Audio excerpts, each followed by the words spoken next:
தொடர் விடுமுறையால் திருப்பதியில் பக்தர்கள் குவிவதால் மலைப்பாதையில் போக்குவரத்து நெரிசல் ஏற்பட்டிருக்கிறது. விரிவான தகவல்களை செய்தியாளர் ஜெயக்குமாரிடம் கேட்டு பெறலாம். ஜெயக்குமார், தற்போது மலைப்பாதையில எந்த தூரத்திற்கு போக்குவரத்து நெரிசல் ஏற்பட்டிருக்கு? விவரங்கள். திருப்பதி ஏழுமலையான் கோயில் வைகுண்ட ஏகாதசியொட்டி கடந்த 10ஆம் தேதி சொர்க்கவாசல் திறக்கப்பட்டது. நாளை இரவு 12 மணி வரை பக்தர்கள் அனுமதிக்கப்பட உள்ளனர். இந்த 10 நாட்களில் 7 லட்சம் பக்தர்களை சொர்க்கவாசல் வழியாக சாமி தரிசனம் செய்வதற்கான ஏற்பாடுகளை தேவஸ்தான அதிகாரிகள் செய்திருந்தனர். இதற்காக ரூபாய் 300 சிறப்பு நுழைவு தரிசன டிக்கெட்டுகள் ஆன்லைனில் 1,20,000 டிக்கெட்டுகள் வழங்கப்பட்டிருந்தது. அதே போன்று திருப்பதியில் இலவச சர்வ தரிசன டோக்கன்களும் 4,80,000 டோக்கன்கள் நேற்று காலை வரை வழங்கப்பட்டது. அத்துடன் அந்த டோக்கன் வழங்குவது முற்றிலும் நிறுத்தப்பட்டது. இந்த டோக்கன்கள் மற்றும் இலவச தரிசன டோக்கன்கள் மற்றும் 300 ரூபாய் டிக்கெட்டுகள் பெற்ற பக்தர்கள் மட்டுமே சுவாமி தரிசனத்திற்கு அனுமதிக்கப்படும் என்று தேவஸ்தான அதிகாரிகள் தெரிவித்திருந்தனர்.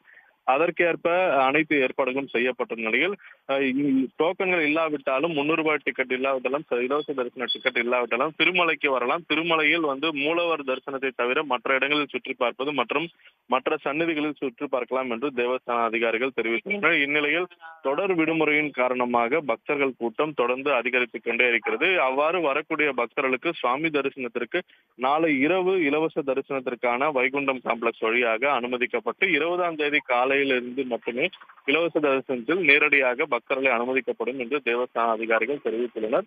இந்நிலையில் சுவாமி தரிசனத்திற்காக வரக்கூடிய பக்தர்களின் எண்ணிக்கை அதிக அளவில் உள்ளதன் காரணமாக அலிப்பிரி சோதனை சாவடியில் வாகனங்கள் பக்தர்களின் உடைமைகளை சோதனை செய்வதற்காக நீண்ட வரிசையில் அணிவகுத்து வாகனங்கள் நிற்கின்றது.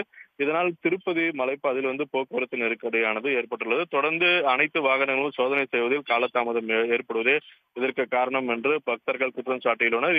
இருப்பினும் தேவஸ்தான அதிகாரிகள் தரப்பில் பக்தர்கள் வருகை அதிக அளவில் உள்ளதன் காரணமாக ஒவ்வொரு வாகனங்களும் உடைமைகளும் சோதனைக்கு பிறகு அனுமதிக்கப்படுவது. அதனால்தான் இந்த காலதாமதம் ஏற்பட்டிருப்பதாக தேவஸ்தான அதிகாரிகள் தெரிவித்துள்ளனர். மேலதிக விவரங்களுக்கு நன்றி ஜெயக்குமார். உடனுக்குடன் செய்திகளை தெரிந்து கொள்ள சன் நியூஸ் பெல் ஐகானை கிளிக் பண்ணுங்க.